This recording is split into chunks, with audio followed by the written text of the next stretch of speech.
what they're dealing with. Το Σεπτέμβριο του 2000, ο Ντεσότο εξέδωσε ένα βιβλίο που εξηγούσε γιατί ο καπιταλισμός δεν λειτουργεί για τους φτωχούς. Το μήνυμά του έφτασε μέχρι τις πιο απομονωμένες περιοχές της Λατινικής Αμερικής. Is because 12 years after the fall of the Berlin Wall and 11 years after Peru adopted pro-market policies, their situation hasn't gotten that much better, and they want to know why. The Mystery of Capital offers an explanation.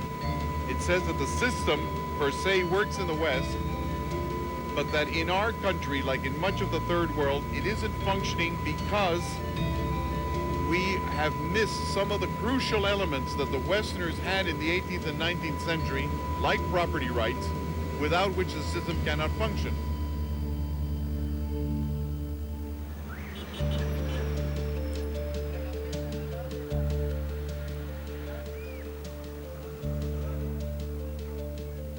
Sino en otros países. Το βιβλίο του Ντεσότο σημείωσε τις περισσότερες πωλήσεις στην ιστορία του Περού. Ο οικονομολόγος έγινε διάσημος στις φτωχογειτονιές όλης της χώρας. Ο Ντεσότο πιστεύει ότι ο καπιταλισμός βρίσκεται μέσα στη φύση των ανθρώπων. Όμως στον αναπτυσσόμενο κόσμο οι περισσότεροι βρίσκονται έξω από το καπιταλιστικό σύστημα.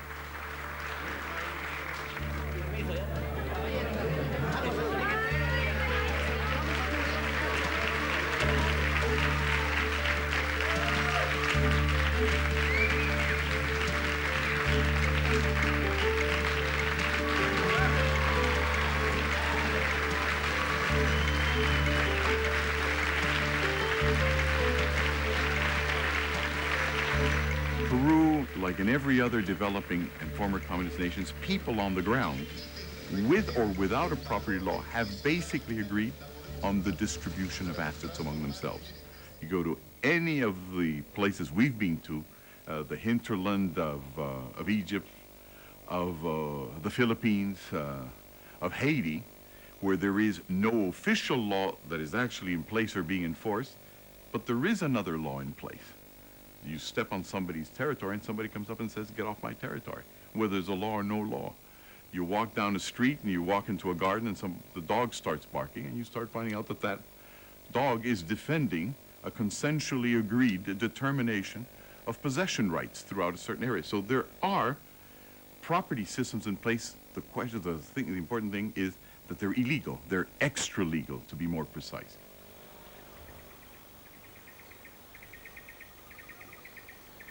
Στη Δύση, τα δικαιώματα ιδιοκτησίας θεωρούνται τόσο δεδομένα, ώστε σπανίως τα σκεφτόμαστε. Σε πολλές χώρες όμως, αυτά τα αναγκαία εργαλεία του καπιταλισμού δεν είναι διαθέσιμα. Στους πρόποδες του όρους Κιλιμάντζαρο, η οικογένεια του Φίλι Τέσα καλλιεργεί καφέ εδώ και γενιές.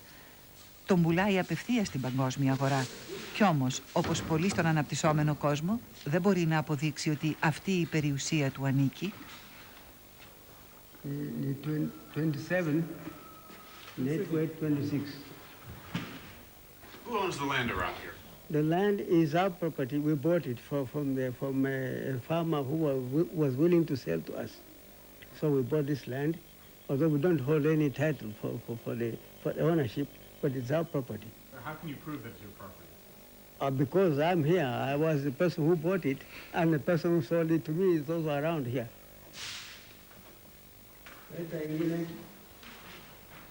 So what we've been discovering is that there's a real huge paper wall that stops the poor from actually being able to develop a private legal enterprise. Yes.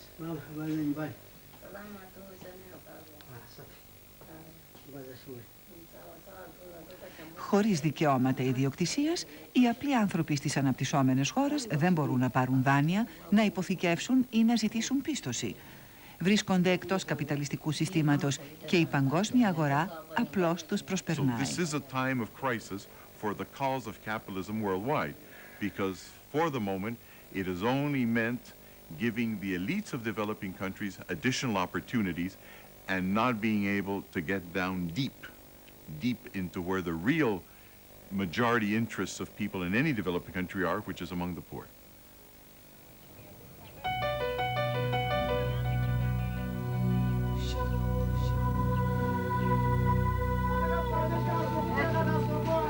It is an incredible moral problem how to live together with this vast gap in wealth.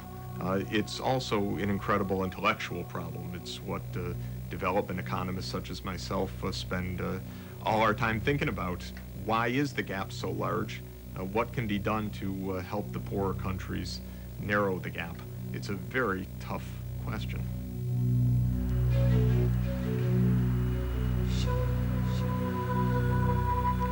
Μέρη όπως το Μερελάνι στη Βόρεια Τανζανία βρίσκονται στον πυθμένα της παγκόσμιας οικονομίας. Οι εργάτες των ορυχείων αναζητούν τον πολύτιμο λίθο τον Τανζανίτη που πωλείται προς $1.000 το κομμάτι. Υπάρχουν στοές όπου οι ενήλικοι δεν χωράνε να μπουν. Σε αυτές μπαίνουν παιδιά μόλις 10 ετών, τα λεγόμενα παιδιά φίδια. Για κάθε πέτρα πληρώνονται λιγότερο από $1.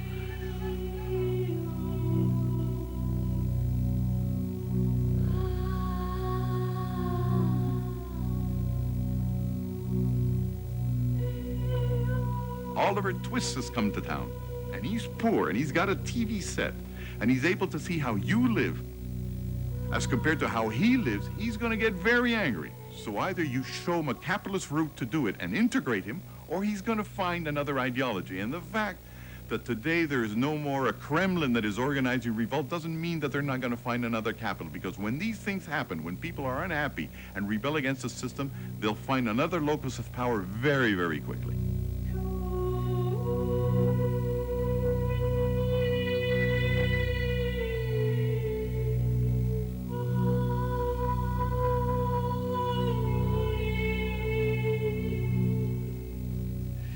I'm not one of these people that believes that economics solves all problems.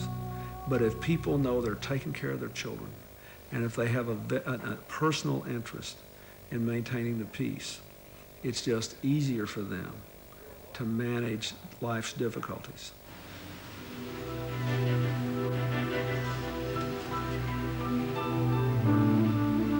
You know, it's no accident that the Nazi Party arose in Germany. Everybody who was alive at the time remembers people in the Weimar Republic after the harsh peace of Versailles after World War I, carrying wheelbarrows full of worthless marks to the bakery to buy a loaf of bread. So I don't want to oversell this. It is not sufficient to build a peaceful, free world, but it is absolutely necessary. What is? Trade.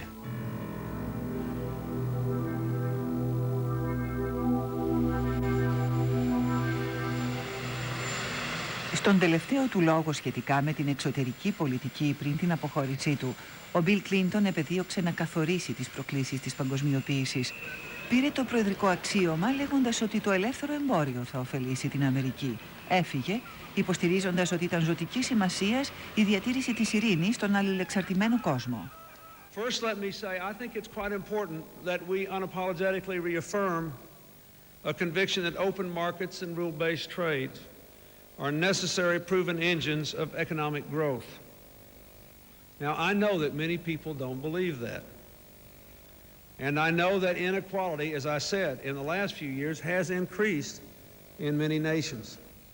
But the answer is not to abandon the path of expanded trade, but instead to do whatever is necessary to build a new consensus on trade. That's easy for me to say. You can see how successful I was in Seattle at doing that. No generation has ever had the opportunity that all of us now have to build a global economy that leaves no one behind. For 8 years, I have done what I could to lead my country down that path. I think for the rest of our lives, we had all better stay on it. Thank you very much.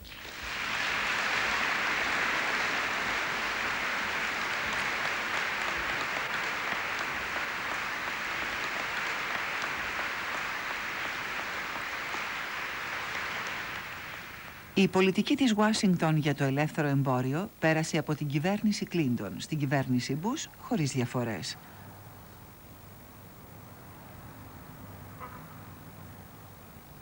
Conquering poverty creates new customers. What some call globalization is in fact the triumph of human liberty stretching across national borders. And it holds the promise of delivering billions of the world's citizens from disease and hunger and want. At this stage, I don't find in my travels around the country or even around the world that there is a widespread opposition to the basic fundamental trends that have been there for the last 40 or 50 years. Millions of people today are better off than they would have been without those trends and developments, without globalization, without the developments of increased international commerce. And that's all to the good, and very few people have been harmed by it. Στο πρώτο του ταξίδι στο εξωτερικό, ο πρόεδρος Μπούς πήγε στο Μεξικό. Ο φίλος του, ο Βιτσέντε Φόξ, ήθελε να χρησιμοποιήσει την παγκόσμια αγορά για να καταπολεμήσει τη φτώχεια στη χώρα του. Mexico is being one of the losers of the 20th century. We tried many different alternatives to development, and unfortunately, we have 40% of the population poor. We have a per capita income that is extremely low. It is the same per capita income we had 25 years ago. So we must change things. Οι πρόεδροι Μπούς και Φόξ ήλπιζαν να διευρύνουν το βορειοαμερικανικό σύμφωνο για το ελεύθερο εμπόριο σε όλο το δυτικό ημισφαίριο. Now we want to go further. I'm talking about a NAFTA plus, a NAFTA that takes us to a further integration. I've been talking this with President Bush, and fortunately, he's seeing it the same way. Όμως, ως Υπουργό Εξωτερικών, ο Φόξ επέλεξε μια ηγετική μορφή της αριστεράς. Ένα παλιό φίλο του Φιντέλ Κάστρο και επικριτή του καπιταλισμού. The left's main issue since the middle of the 19th century has been the inequality that accompanies capitalism.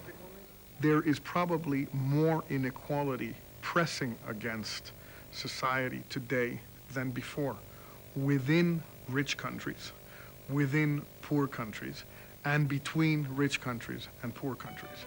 So on this score, for example, the left has more of a cause or of a raison d'etre than perhaps any time recently.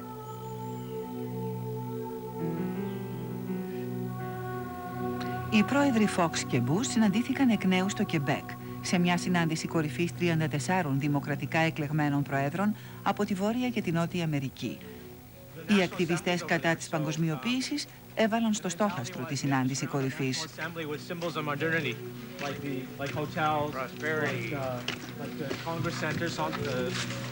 Whatever people say, there will be some sort of property destruction or some sort of violence, and we need to look at the effectiveness of things that we are doing. Mm-hmm.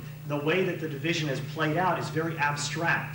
Violence, non-violence, and for me, that's not the way the debate should be played out. Our goal is to disrupt the summit as best we can with the largest possible mobilization on the 20th and the 21st.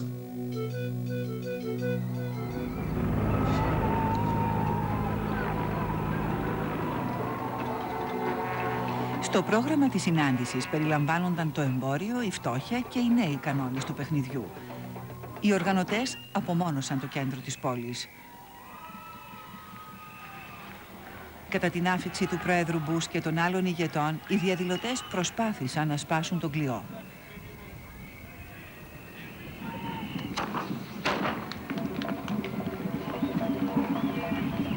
Πίσω από τα οδοφράγματα, ο Υπουργός Εξωτερικών του Μεξικού ήταν και αυτός μέρος του συστήματος που κάποτε επέκρινε.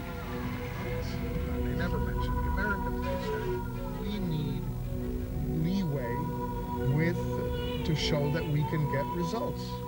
This is my first big summit as foreign minister, and it's fun. Get to see a lot of people who are very representative of their societies and the power elites in their countries, and also friends. So everybody's here. If you were 25 today, where would you be? In the streets. I would think that's certainly a hell of a lot more fun.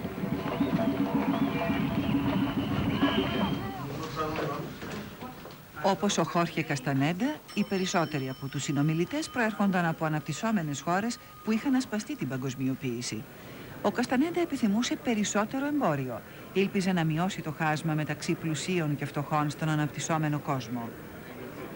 An issue that's been coming up constantly in the speeches, that small countries, the poorer sectors of each society need a special deal, that they cannot just be left out, because if they are, they'll never be brought in. There is, I would say, a growing consensus on that, but there isn't necessarily a consensus on what to do. I'm here to learn and to listen from voices to those inside this hall and to those outside this hall who want to join us in constructive dialogue. Τώρα πια οι διαδηλώσεις συνοδεύουν όλες τις μεγάλες διεθνείς συναντήσεις.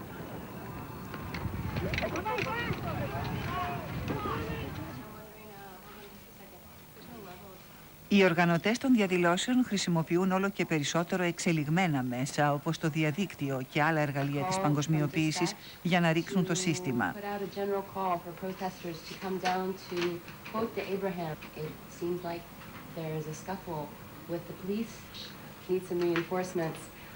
We need some super protest power.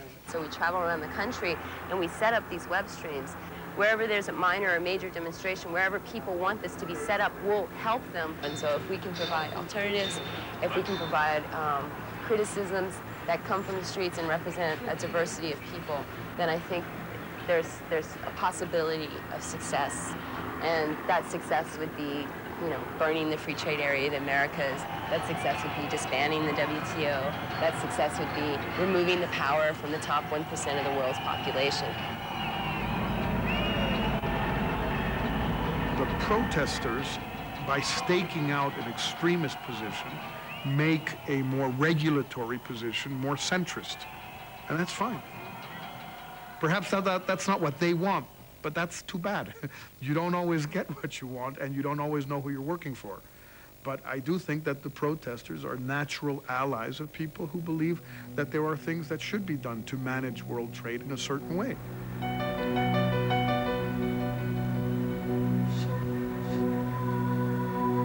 Οι επιπτώσεις της κίνησης διαμαρτυρίας ήταν αδιόρατες, αλλά υπαρκτές. Από το Σιάτλ, οι όροι των διεθνών συζητήσεων έχουν αλλάξει. When the first protest started, I remember feeling very frustrated because they had no alternative program. And the more I thought about it, the more I realized, and if one looks historically, the role of protest movements isn't to provide solutions. It's their job to be critical. And then it's the job of the insiders, the people in the system, in their response to those protests, to come up with new solutions. And I think that's where we're at now. So I do think it's healthy that we have them, you know, banging at the gates.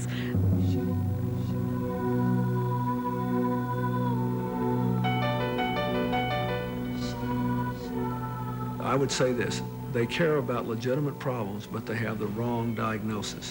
Their diagnosis is that the global economy has produced all the misery that they're protesting against.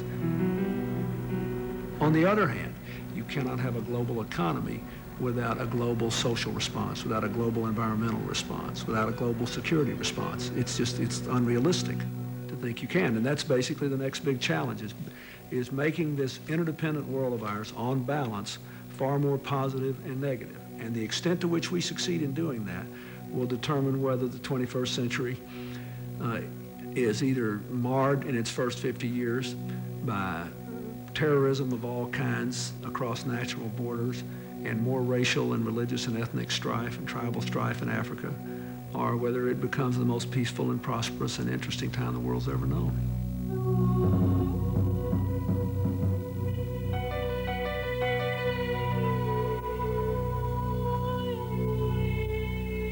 Την πρώτη δεκαετία του 20ου αιώνα, η παγκόσμια οικονομία ήταν κατά πολύ ενοποιημένη, όπως και η δική μας σήμερα.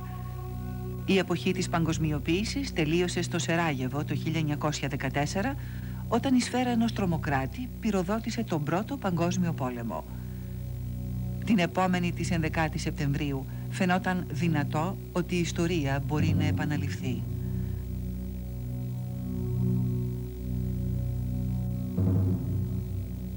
up until September 11th, there was a sense that with the crises and the risks, that nevertheless this movement towards globalization really was irreversible. And since then, there's a recognition that things can go in another direction. Markets do best and work best and deliver what they can do during times of peace. And if you're not in a time of peace, but you're in some other kind of time, then things won't work as well, and priorities will be elsewhere as well. Η οικονομία των Ηνωμένων Πολιτειών ήδη παρουσίαζε κάμψη. Ενώ ο πόλεμος εναντίον της τρομοκρατίας βρισκόταν σε εξέλιξη, η κυβέρνηση Μπούς προσπαθούσε να εδραιώσει και πάλι την εμπιστοσύνη στην οικονομία. Out of the sorrow of September 11th, I see opportunity. A chance for nations to strengthen and rethink and reinvigorate their relationships. When nations open their markets to the world, they find in America a trading partner, an investor, and a friend. Το Νοέμβριο του 2001, ο Οργανισμός Παγκόσμιου Εμπορίου συνεδρίασε, όπως είχε προγραμματιστεί, στη Μέση Ανατολή. Η απομονωμένη πόλη Ντόχα είχε επιλεγεί για να κρατηθούν μακριά οι διαδηλωτές. Όμως, η 11η Σεπτεμβρίου είχε ανακόψει την κίνηση κατά της παγκοσμιοποίησης. Οι συνομιλητές κατέληξαν στο συμβιβασμό που δεν είχαν πετύχει στο Σιάτλ. Ξεκίνησε ένας νέος γύρος συνομιλιών για το εμπόριο με κορυφαίο αντικείμενο τις ανησυχίες του αναπτυσσόμενου κόσμου. I think that the new technologies, the breaking down of trade and capital market barriers, the spread of market-based economics, that all of this has contributed greatly to global economic well-being and contribute enormously for a long, long time to come. I think the potential is tremendous. But the people in those countries who feel that they are left out and the system isn't working for them have merit on their side of the case. And I think it's not only an issue of being helpful to them, I think it's enormously in our interest that they become part of the system. I don't think there's any one overnight solution. I don't know anybody who's smart enough to sit down and write a brand new set of rules that we should all then adhere to. I think it is a process of negotiation among sovereign and independent nations. And that's probably as it should be. And it will evolve over time.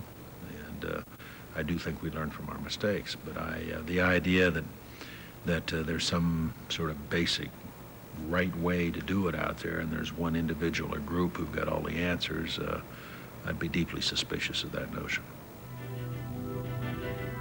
Μέχρι την άνοιξη του 2002, η αμερικανική οικονομία φαινόταν να ανακάμπτει. Ενώ οι απειλές παρέμεναν, το παγκόσμιο σύστημα φαινόταν πιο ισχυρό από ό,τι φοβούνταν κάποιοι. Η εποχή της παγκοσμιοποίησης θα συνεχιστεί. Το ίδιο και οι αντιπαραθέσεις σχετικά με τους καινούριους κανόνες του παγκόσμιου παιχνιδιού. The belief that trade increases the odds for peace and also leads to higher standards of living is something that has been part of the American political tradition. And looking back on the Depression, looking back on the First and Second World War, it became very deep-seated. And it's not a question of specific trade agreements, but it's really a broad consensus about the importance of trade to the American economy, to what it does for economic development around the world, and also as one of the foundations for a more peaceful world.